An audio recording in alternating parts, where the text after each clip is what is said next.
अभी कहां से व्यवस्था आ गई? है थोड़ा सुन लीजिए ना। नहीं, बाद में सुनेंगे ना। नहीं, मैं क्वेश्चन आवर में कोई व्यवस्था, क्वेश्चन आवर में कोई व्यवस्था नहीं होती। आपको मालूम है कि कोई व्यवस्था, उसके बाद उठाइएगा, क्वेश्चन आवर के बाद नहीं, क्वेश्चन डिस्टर्ब नहीं, प्लीज। आप बहुत अच्छे हो, प्लीज बैठे। आपसे अच्छा कोई नहीं है, आपको देख के मुझे नशा आ जाता। बैठिए। वो दर्शक दीर्घा में रहे कम से कम। प्रश्न का तो डॉक्टर रागिनी। अध्यक्ष जी, आपका आभार कि आपने प्रश्न पूछने का अवसर दिया। हालांकि मंत्री जी अब लगता है आगे प्रश्नों के जो उत्तर हैं वो देना नहीं चाहते हैं, इसीलिए विभाग को बेचने की पूरी तैयारी करके बैठे हुए हैं। और अध्यक्ष जी, कल जबकि प्राइवेटाइजेशन की जब बात चल रही थी, मंत्री जी ने बहुत बड़े बड़े भाषणों में बड़ी बड़ी बातें करी और ये कहा कि समाजवादी समय में बच्चे तारों पे झूला झूलते थे, महिलाएं साड़ियाँ सुखाती थीं। नहीं मंत्री जी, देखिए, हम समाजवादी सच हमेशा एक्सेप्ट करते हैं, झूठ नहीं बोलते हैं। और सच था तो पूरी बात भी सुन लीजिए मंत्री जी। जिस समय एक मामूली से किसान का बेटा, एक छोटा सा अध्यापक, 1989 में उत्तर प्रदेश में जिस समय उन्होंने कमान को संभाला, उस समय उत्तर प्रदेश में बड़ी कठिनाइयों का सामना करना पड़ा। उस समय ना बिजली थी, ना पानी थी, ना सड़क था। उस माहौल में, उस माहौल से लेकर के जब आप लोग 2017 में आपने सरकार बनाई है, समाजवादियों ने आपको 17,000 मेगावाट का उत्पादन करके आपको यहाँ पे पहुंचाया। लेकिन अध्यक्ष जी, मंत्री जी बहुत बड़े बड़े दावे करते हैं, बहुत बड़ी बड़ी बातें करते हैं। आपकी सरकार ने उस 17,000 मेगावाट को डबल तक करके नहीं कर पाए। सिर्फ 8,000 का उत्पादन करके आप अपने आप से भवाई लूटते हैं।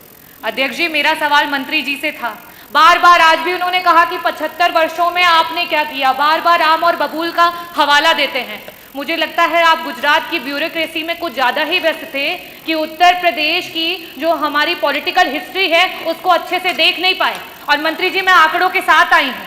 1989 में जब समाजवादी पार्टी की पहली बार सरकार बनी, तब से लेकर के 1989 से 1992 तक 2 वर्ष के लिए सिर्फ सरकार रही। उसके बाद 93 से लेकर के 95, फिर 2003 से लेकर के 2007 और पहली बार पूरी पंचवर्षीय की जो सरकार रही, जिसमें माननीय श्री अखिलेश यादव जी बतौर मुख्यमंत्री जिन्होंने कार्य किया, अपने विजनरी विजन को लेकर के, लीडरशिप को लेकर के पूरे उत्तर प्रदेश को जिस तरीके से उत्पादन बढ़ा करके और बिजली की व्यवस्था को अच्छा किया, वो आज आप उसी की देन है कि यहाँ पे कुछ काम कर पा रहे हैं। और आप क्या कर रहे हैं? आप बिजली विभाग को बेच रहे हैं। मेरा बहुत ही सिंपल सा प्रश्न था आपसे कि जो ट्रांसफार्मर आए दिन क्षतिग्रस्त हो रहे हैं, आप लगा रहे हैं और अगले पल वो ट्रांसफार्मर खत्म हो जा रहे हैं, उनके लिए आपने क्या किया?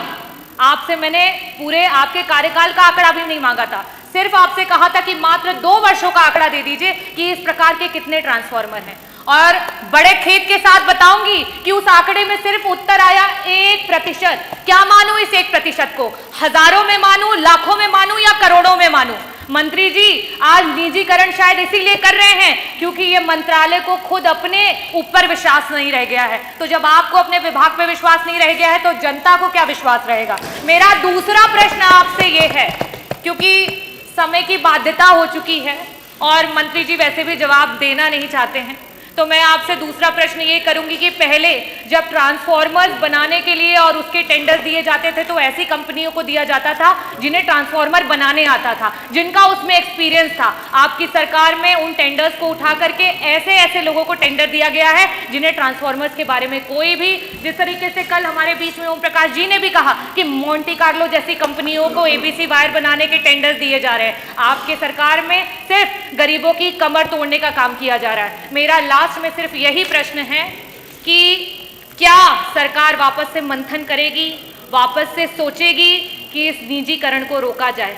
किस तरीके से निजीकरण को रोक करके अपने आप को मौका दीजिए, अपनी सरकार को एक बार मौका दीजिए, क्योंकि जनता वादा खिलाफी करती नहीं है और अगर आप करोगे तो जनता फिर आपको छोड़ेगी भी नहीं।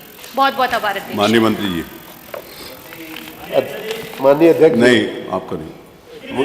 मुझे ये समझ, एक मिनट पंकज, मुझे ये समझ